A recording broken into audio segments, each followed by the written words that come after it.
လုံးပဲမင်္ဂလာပါကျွန်တော်အခုရက်ပိုင်းကျွန်တော်ဆိုင်မှာပစ္စည်းလေးပြန်ရောက်နေတဲ့ရေခဲတက်တာလေးတွေရောလက်ရှိကျွန်တော်ဆိုင်မှာခင်းထားတဲ့ရေခဲတက်တာအားလုံး29လုံးလေးကိုကျွန်တော်ဒီနေ့တစ်ခုချင်းစီကိုအကြမ်းမြင်ပြောပြပေးမှာဖြစ်ပါတယ်ခင်ဗျာကျွန်တော်နဲ့အတူဗီဒီယိုလေးကိုအဆုံးထိလိုက်ပါကြည့်ရှုပေးပါဦးเนาะကျွန်တော်လိုအပ်တဲ့ဟာလေးကြတော့ကျွန်တော် site ကလေးတွေက Messenger မှာပြန်မေးလို့ရပါမယ်ဒါကတော့အခုကျွန်တော်စပြပေးမှာကတော့Hisense fan type 2တို့ရေခဲတက်တာလေးပါသူကတော့လီတာ203လီတာနဲ့ပါဒါကတော့အမြင့်ကတော့58လက်မ9ပေပြဖို့2လက်မအလိုလောက်ရှိပါတယ်မျက်နှာစာ size က22လောက်ရှိမယ်203လီတာနဲ့ဒါကတော့သူ့ရဲ့အတွင်းကန်လေးပါ fan type ရေခဲတက်တာဖြစ်တဲ့အတွက်ကြောင့်ရေခဲတို့မတက်ပါဘူးအပေါ်မှာရေခဲချွေတဲ့ခွက်တွေပါပါမယ်ကျွန်တော်နောက်တစ်ခုပြပေးမှာတော့Hitachi အခုပြန်ရောက်ထားတဲ့215 model လေးပါ215 model လေးပါခုနက Hisense လေးကတော့အခု2,690,000နဲ့ promotion နဲ့ရောင်းပေးမှာပါလောဆယ်ပစ္စည်းတွေကတော့ဈေးနှုန်းအတက်ကြလေးအများနဲ့ပြောင်းလဲရှိတတ်တယ်ကျွန်တော်လက်ရှိနေတဲ့ဟာလေးတွေကိုပေါ့နော်အကြမ်းမြင်1ရက်2ရက်3ရက်အတွင်းမပြောင်းနိုင်တဲ့ဈေးလေးနဲ့ကျွန်တော်ပြောပြမှာပါ215ကလေးလည်း Hitachi 215လေးလည်းပြန်ရောက်ထားပါတယ်ဈေးက3,430,000ပါ site ကလေးတွေကတော့တူတူပါပဲတခုချင်းစီအသေးစိတ်သိချင်တယ်ဆိုရင်ကျွန်တော်ချက်ပေါက်မှာအားလို့တစ်လုံးနဲ့ဖြစ်စေအခုပြပေးနေတဲ့ရေခဲတက်တာတွေကို screenshot ရိုက်ပြီးတော့ဖြစ်စေပြန်လဲမေးလို့ရပါတယ်အခုပြပေးနေရတော့ Hitachi 200 PG7 လေးပါသူကတော့ရေခဲခွက်ပါတာမှာနာမည်ကြီးရပေါ့နော်အရန်ရောင်းကောင်းပါတယ်အမကန်တော့ Hitachi က9နဲ့ Hisense 3နှစ်ပါHitachi လေးက3,604,000ပါ3,604,000ပါပြီးသွားရင်ဒီဟာလေးကတော့202 LG 202လေးပါ LG 202ရေခဲတက်တာလေးပါတော်တော့ compressor 10နှစ်နဲ့အတွင်းပိုင်းလေးကျွန်တော်ပြန်ဖွင့်ပြပေးမယ် site တွေကတော့အကုန်လုံးက9ပေဝန်းကျင်လောက်လေးပေါ့နော်ဒါတွေကတော့လက်ရှိ fan type အိမ်သုံးအများဆုံးသုံးနေတဲ့ဟာလေးပါနော်ကြိုက်တယ်ဆိုရင် screenshot လေးရိုက်ယူထားလို့ရပါတယ် fan type ရေခဲတက်တာကတော့အထဲမှာလေတော့ပေါက်ပါတယ်ဆိုရင် fan type ပါရေခဲတို့မတက်ပါဘူးဒါကတော့သူတက်တဆင့်ကြီးတဲ့ LG 222 model လေးပါဈေးကတော့3,490,000ပါကျွန်တော်အထဲကိုတစ်ချက်ဖွင့်ပြပေးပါမယ်အမြင့်ကပုံမှန်ထက်ဆိုင်ရင်တော့ဒီကောင်62လက်မလောက်ရှိပါမယ်နော်လီတာအပြင်230လီတာရှိပါတယ်ခုနကLG လေးကတော့လီတာ205လီတာဝန်းကျင်ရှိပါမယ်ဒါကတော့ LG မှာ size ကြီးရဲ့ဟာလေး272 model လေးပါစတီးအောင်အပြောင်နဲ့ပါလီတာကတော့261လီတာရှိပါမယ်ဈေးနှုန်းအခု4,29,000နဲ့ promotion လုပ်ရောင်းပေးထားပါတယ်ဈေးနှုန်းလေးတွေအပြောင်းလဲအများနဲ့ရှိတတ်ပါတယ်ဝယ်ယူတဲ့အချိန်မှာတော့ဈေးအတိအကျလေးကိုတော့မေးနိုင်ပါတယ်နော်ဒါလေးကတော့ draw cooling စနစ်နဲ့ပါဝင်တဲ့LG 272ရေခဲတက်တာ SLCN လို့ခေါ်ရပေါ့နော်စတီးအောင်လေးနဲ့ဆိုတော့ဒီလိုမျိုးတကားမှာအဲ့လိုမျိုးစနစ်လေးပါပါတယ်ကျွန်တော်ဒီနေ့က26လုံးဆိုတော့မြန်လေးပဲပြပေးလိုက်မယ်နော်ဒါကတော့အခု Samsung promotion လုပ်ထားတဲ့25 FA ပါ258လီတာcompressor 10နှစ်နဲ့ပါကျွန်တော်သူ့ရဲ့အတွင်းပိုင်းလေးကိုပြပေးပါမယ်ဈေးကတော့4သိန်းစွန်းစွန်းလေးပဲရှိပါမယ်သူမှာတော့ကူပတ်ထူးခြားတော့ကူပတ်ပါဝင်ပါတယ်နော်ရေခဲကြောင်2နာရီ3နာရီလောက်4နာရီsorry 8နာရီလောက်အခဲခန်းကိုအေးထိန်းနိုင်မဲ့ရေခဲကြောင်တစ်ခုပါဝင်ပါတယ်ဒါတော့သူ့ရဲ့အောက်အတွင်းခန်းလေးပါဒါတော့သူ့ရဲ့ဘေးတကားလေးပါနော်ရပါပြီကျွန်တော်နောက်တစ်ခုကတော့အခု Hitachi မှာပြန်ရောက်ထားတဲ့VGH လေးsorry VH လေးလေးပါဈေးကတော့အခု9,690,000နဲ့ promotion လုပ်ထားပါတယ်သူကတော့မျက်နှာစာ26အမြင့်ကတော့9ပေခွဲဝန်းကျင်လောက်ရှိပါတယ်ခင်ဗျဒါလေးကတော့လီတာ335 340ဝန်းကျင်လောက်ရှိပါတယ်ခင်ဗျဒါကတော့သူ့ရဲ့အတွင်းခန်းလေးပါနော်သူနဲ့အတူသူ့ထက် model အမြင့်တစ်ခုကတော့ VGH လေးဒီဟာလေးလည်းပစ္စည်းပြန်ဝင်ထားပါတယ်သူကတော့မျက်နှာပြင်ကနှင်းစီမှုန်နေပေါ့နော်ဒီဟာလေးအတွက်ကိုတစ်ခုချင်းစီကျွန်တော်ဗီဒီယိုအသေးစိတ်ရိုက်ထားလေးလည်းရှိပါတယ်ချက်ပေါက်မှာလာရောက်တောင်းလို့ရပါတယ် Dual inverter နဲ့နာမည်ကြီးပါတယ် Hitachi VGH လေးပါဈေးကတော့6,990,000ပါခင်ဗျဒါတော့သူ့ရဲ့အတွင်းကန်လေးပါကျွန်တော်မှာဒီလိုdigital T2 box လေးလည်း13,000နဲ့ဝယ်ယူရရှိနိုင်မှာဖြစ်ပါတယ်ရပါပြီကြိုက်နေတဲ့ဆိုရင်တော့ screenshot လေးရိုက်ထားပေးပါဆက်တွဲဝယ်ယူခြင်းနဲ့ဆိုရင်တော့အမှတ်205စိတ်ကန်းစာလမ်းအလဲ block smile electronic မှာဝယ်ယူရရှိနိုင်မှာဖြစ်ပါတယ်အခုကဒါကတော့ပစ္စည်း stock ကပေါ့နော်အလုံး30ရထားမှာကျွန်တော်တို့ stock 5လုံးလောက်ပဲကျွန်တော်တယ် Hisense ရင်ခွဲရေခဲတက်တာပါ2 door side by side ပေါ့နော်ဒါလေးကတော့ဈေးကအခု6,608,000နဲ့ရောင်းနေပါတယ်လီတာ918လီတာပါဘယ်ဘက်တစ်ချမ်းလုံးကအခဲကန်းပါညာဘက်တစ်ချမ်းလုံးကတော့အေးကန်းပါခင်ဗျဒါလေးကလည်းအရန်ဟော့ item ဖြစ်တဲ့ glass series လေးပါမျက်နှာပြင်ကတော့မှန်ပေါ့နော်မှန်လိုမျိုး digital display နဲ့လာမှာပါ နောက်တစ်ခုကဒီ Hitachi လေးပါ Hitachi မှာ410 model ဒီမှာမပြထားတဲ့ model တွေကလည်းအမျိုး50 100လောက်ကျန်ပါသေးတယ်ဒါကတော့လောဆယ်မှာကျွန်တော်မှာ hot အရန်ဖြစ်နေတဲ့ဟာလေးတွေကိုကျွန်တော်ရွေးပြီးတော့ပြပေးတာပါဒါကတော့အမြင့်6ပေ3လက်မလောက်ရှိတယ်လီတာအပြင်330လောက်ရှိတယ်အောက်ခဲကန်အောင် freezer ခန်းအနေနဲ့လာမယ်ဈေးကတော့9,68000မှာသူလည်းအရန်ရောင်းရတဲ့တင်မှာပါပါတယ်ပြီးတော့ကျွန်တော်မှာရှမ်ပူတွေပေါင်းစည်းတွေလည်းကျွန်တော်ရောင်းပါတယ်ခင်ဗျ24လက်မှာလည်းစပယ်ညဆိုင်ပွင့်လာတော့ရှမ်ပူတွေပေါင်းစည်းတွေလွင်လဲNesi Plus တို့Diva တို့ Calodia တို့ပေါင်းစည်းတွေလည်းဝယ်ယူအားပေးနိုင်ပါတယ်ခင်ဗျဒါတော့ out freezer နဲ့ပါသူကတော့အယောင်2ယောင်ဆက်အရှိကမှန်လေးနဲ့ပဲအပေါ်ကတက်ဆက်ခရင်နဲ့ဖြစ်မယ်အောက်ကတော့ခဲအောင်လေးဖြစ်မယ်ဒီလိုမျိုးမှန် showcase စိုင်3ဟာမျိုးလေးလည်းရှိပါတယ်စိုင်3ဟာမျိုးလေးလည်းရှိပါတယ်ဒီထဲမှာမီဒီယာတို့စသဖြင့်ပေါ့နော် Galaxia တို့ HQ တို့ brand အစုံရှိတယ်ဒီထဲမှာတော့ကျွန်တော်စိတ်ကလေးပြထားတယ်ကျွန်တော်ရောင်းရတဲ့စိတ်ကလေးပေါ့နော်ဒါ digital စိတ်ကလေးပါ1000မှာ Star Bar ရေခဲတက်တာ workshop set TV aircon စသဖြင့်ပေါ့နော်ဒီလို Matronic စိတ်ကတွေလည်းရှိတယ်အခုကျွန်တော်ဒီမှာဒီလိုစိတ်ကမျိုးကြီးရှိရယ်ဒီဘက်ထိပ်ဆုံးကပြပေးနေရတော့အယောင်ကောင်းဆုံးစိတ်က1000မှာဒီကတော့ aircon စိတ်က15 ampere နဲ့ထွက်ထားပါတယ်1000မှာဒါလည်း aircon စိတ်ကပါပဲ13000နဲ့ထွက်ထားတဲ့ model လေးပါပြီးတော့ရင်ဒါကတော့တကောင်ခွဲသုံးတဲ့ဟာပေါ့နော်ဒီဘက်ကဟာတော့2ကောင်သုံးမယ်ဈေးကတော့2ကောင် Star Bar စိတ်ကဘယ်လောက်လဲ15000မှာပြီးတော့ရင်ဒါမျိုးလေး Matronic လေးလည်း1000 TB စိတ်ကဆို1000အစားရှိပါမယ်ဒါကတော့အခု model သစ်ထွက်ထားရဲ့ Star Bar ရဲ့ဘူးကွန်လေးနဲ့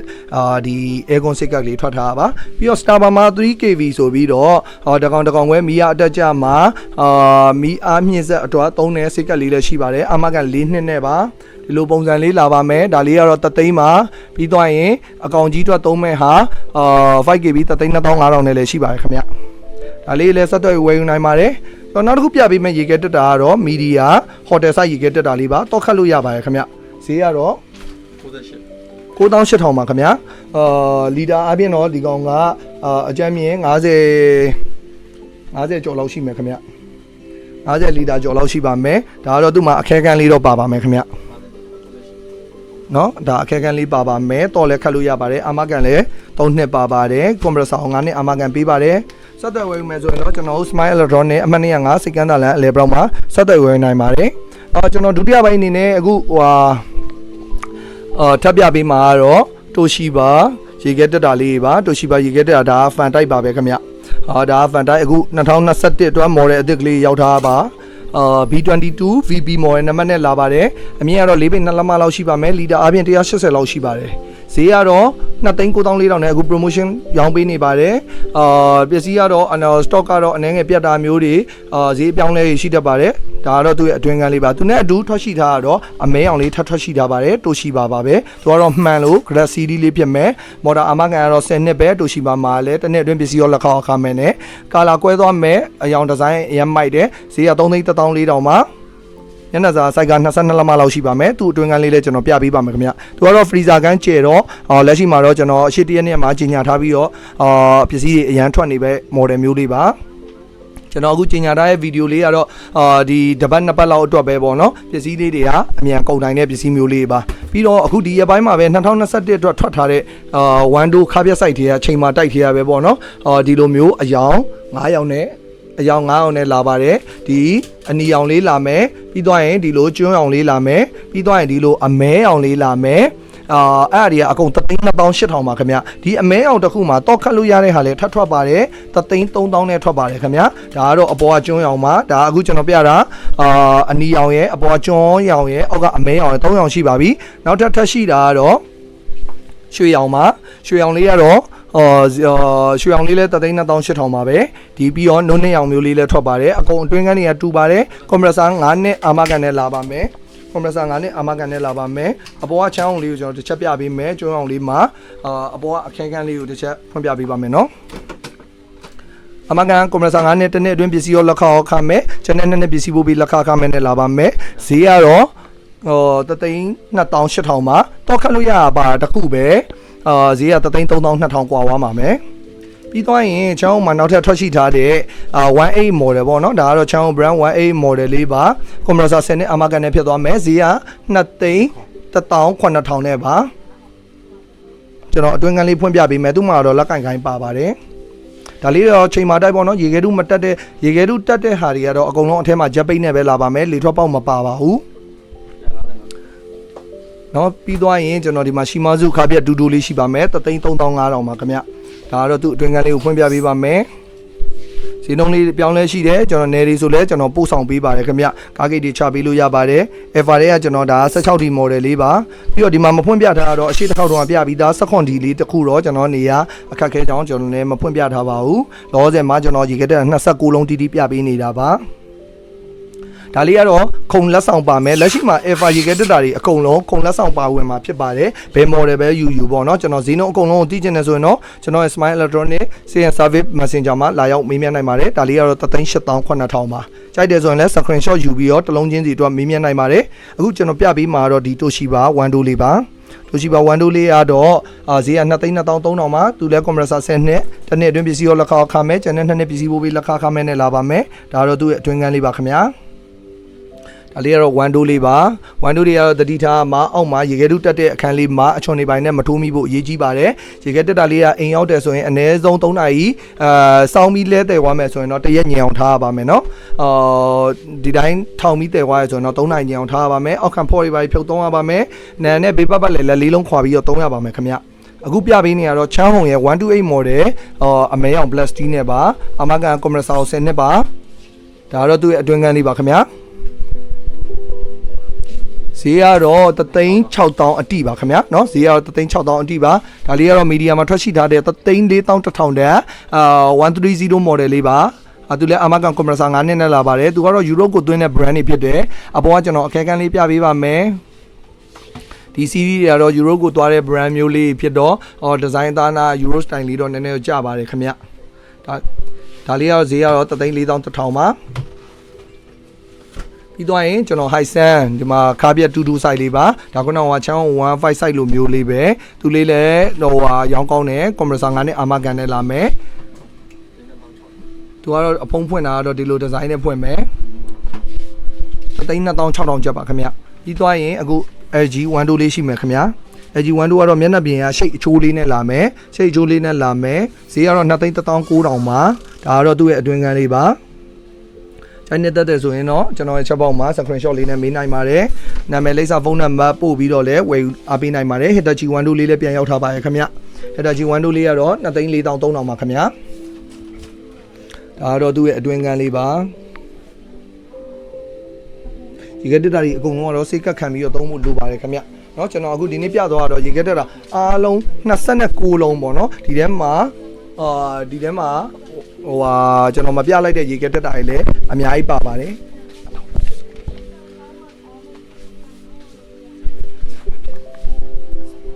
ဟိုဟာကျွန်တော်ရှိမှာချက်ပေါက်မှာလည်းရေကက်တက်တာဈေးအကုန်လုံးကိုသိကျင်တယ်ဆိုရင်အားလို့တစ်လုံးနဲ့ပို့ပြီးတော့ရေကက်တက်တာဈေးအကုန်လုံးကိုတောင်းလို့ရပါတယ် Viber group ထဲမှာဝင်ထားရင်လည်းဒီလိုဈေးစာကလေးကိုကျွန်တော်ပို့ပေးမှာဖြစ်ပါတယ်ကျွန်တော်ပြီးသွားရင်ရေခဲတက်ခုံလေးတစ်ချက်ပဲပြပေးတော့မယ်เนาะရေခဲတက်ခုံလေးကတော့ဒီအမျိုးပါဒါကတော့16လက်မကနေ23လက်မ